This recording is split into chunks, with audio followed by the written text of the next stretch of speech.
Carl Faubert, private detective, had just traveled thousands of kilometers from Montreal to reach this remote, middle-of-nowhere area situated near the far northern Lake Atimabec. Granted, that was a great distance to cover for a sole client, but word had it that he was a particularly wealthy one.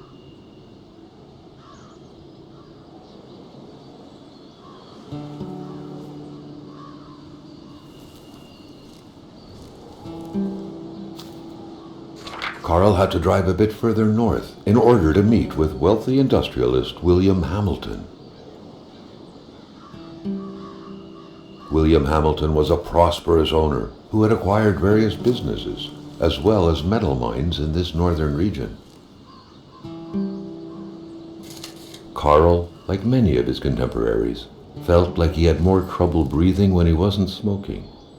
Cigarette was his own personal breathing assistant. Carl, always diligent in his work, always carried his log on him, in which he scribbled down thoughts and leads alike during the course of his investigations.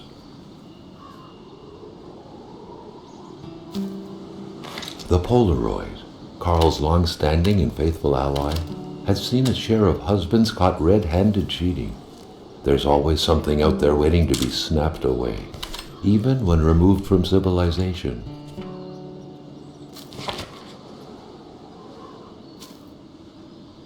Hamilton is waiting for Carl in the general store. It was time for him to get down to business.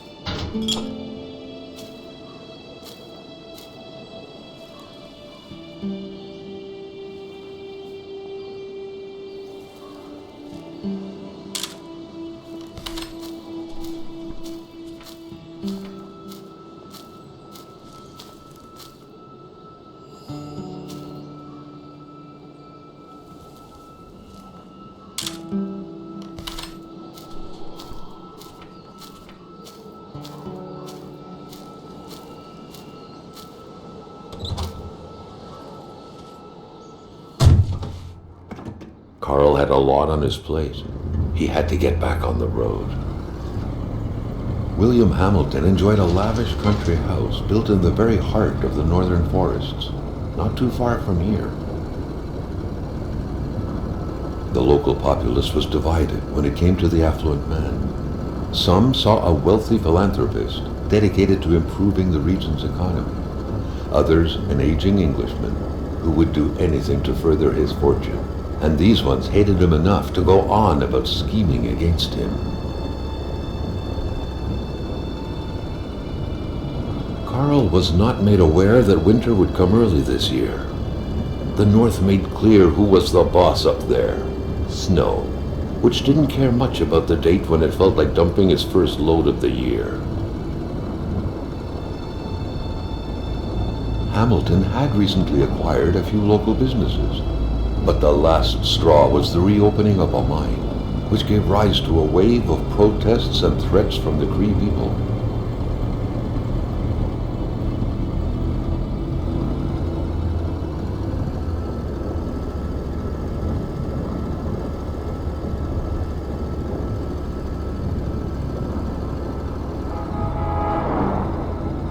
Given these circumstances, Carl reckoned that a good number of people must be feeling compelled to oppose Hamilton in one way or another. So far, only the industrialist's house had been a target, but soon enough, Carl thought, the target would become the man himself. Spanning several hectares of virgin forest blanketed in eternal snow, the Manistan region, comprised mostly of bellowing caribous and inviolate lakes, wasn't exactly touristic. It was said that its lands had harbored the Cree people for thousands of years, but since the Industrial Revolution, it seemed that all they harbored were metal mines. Very few souls claimed the territory surrounding Lake Atamipek. It could barely be called a village, an enclave, or a settlement perhaps. Anything that illustrates middle of nowhereness bordering the backwoods of the Cree Kingdom.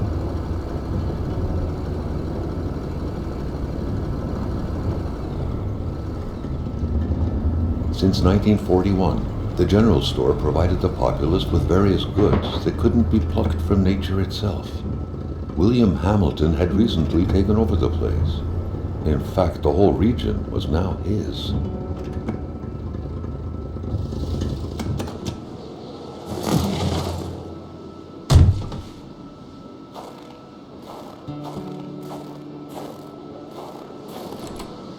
Whatever happened here, things got pretty rough, and not a trace of Hamilton.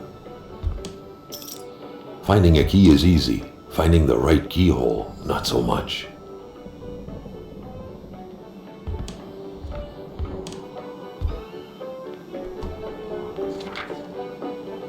Gilles Lachance, Carl recollected, was the general store's manager.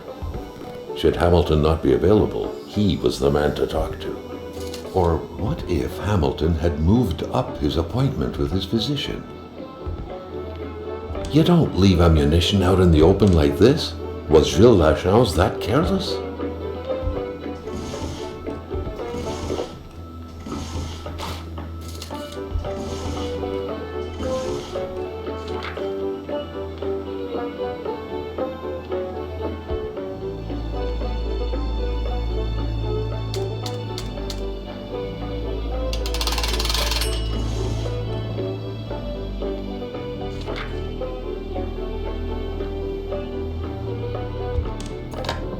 The snowstorm pummeled everything in its path.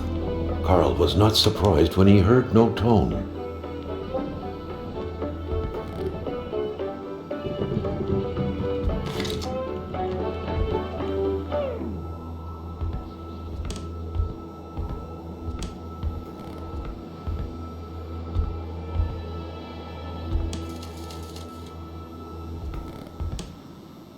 By all appearances, the general store also served as a post office. Letters and packages awaited the locals' daily visit. Carl was used to strange phenomena, but a chunk of ice like this, as if an iceberg came out of the ground, that was a first.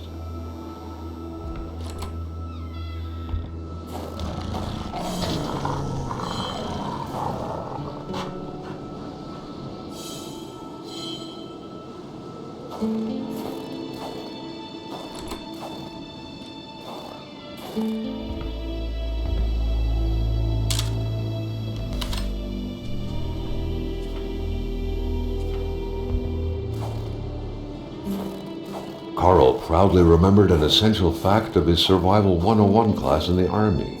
Wolves won't approach crowded areas. Or was it about bears?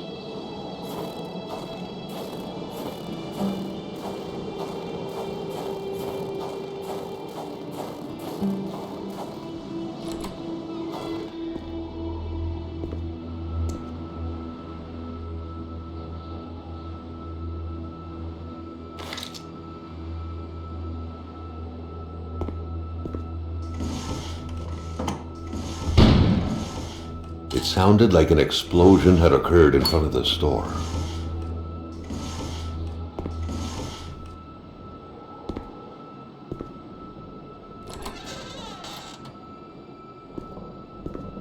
Looking at the controls wouldn't make the lift budge. The poor thing needed electricity to work.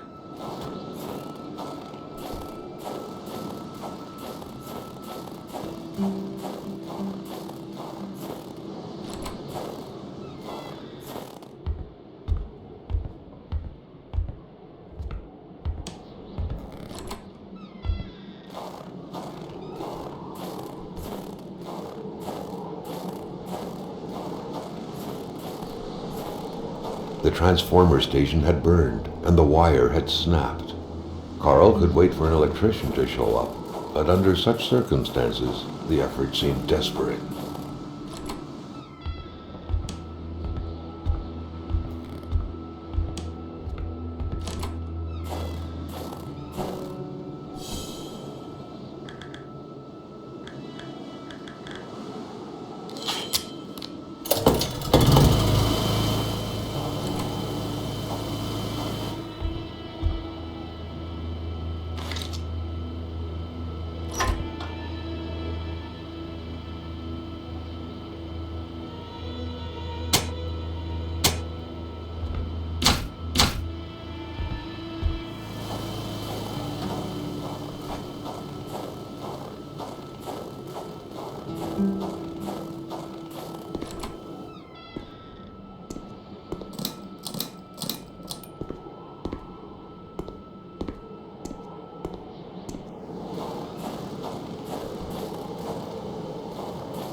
The note explained that both the garage and the store shouldn't be supplied with electricity at the same time.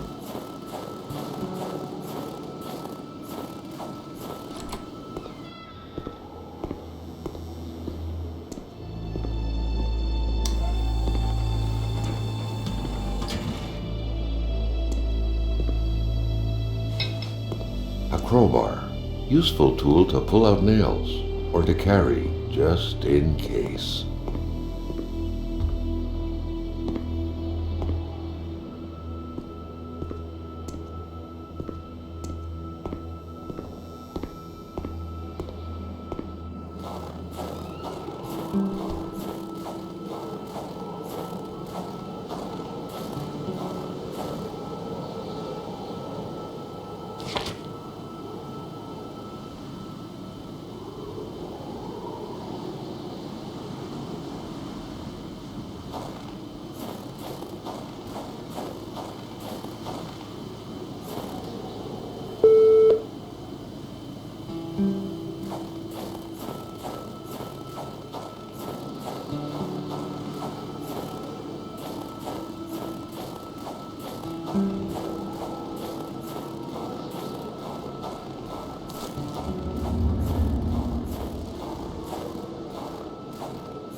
Carl wondered what the hell could that thing be.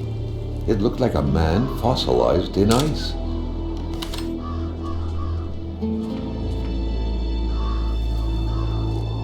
All of a sudden, Carl felt like he was pulled inside a world of dreams, a cold, unknown dimension. Somehow, self-control was slipping from his grasp.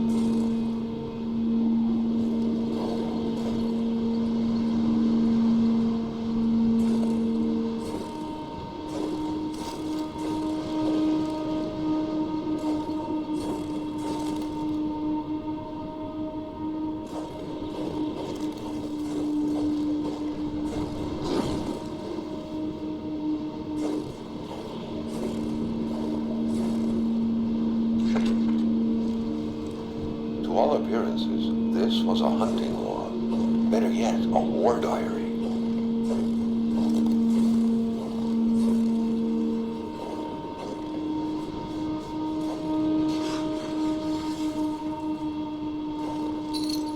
What could these engraved numbers mean? A fresh path suddenly appeared before Carl.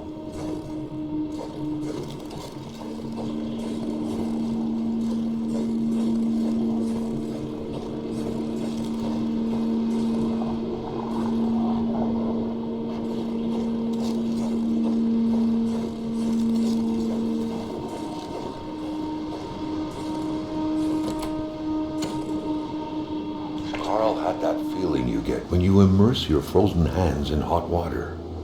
What happened? Now at least he knew who the unfortunate man petrified in ice was. Gilles Lachance, the general store's manager himself.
There should be a law forbidding doctors from falling sick. In spite of Dr. Beaupré's goodwill, the place didn't look much like a physician's office. It could easily be mistaken for a sewing shop. Only a great misfortune could have pushed a man like Dr. Beaupré to isolate himself from the world, far up north and buried in snow.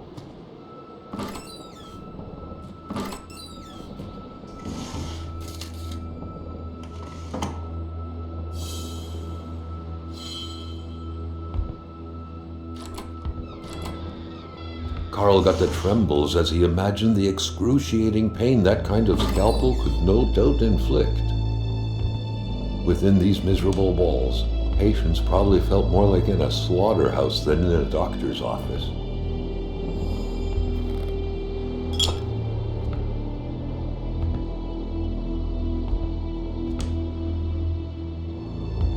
A chamber pot, fortunately for Carl. Inspecting it wouldn't further this particular investigation.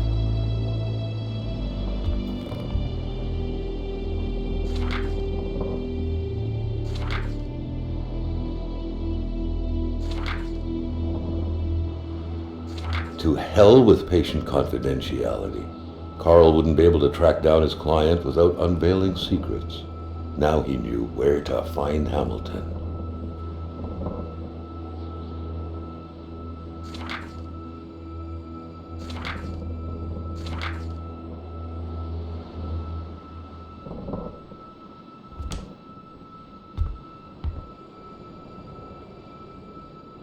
It couldn't get any more makeshift than this, Carl thought, astonished.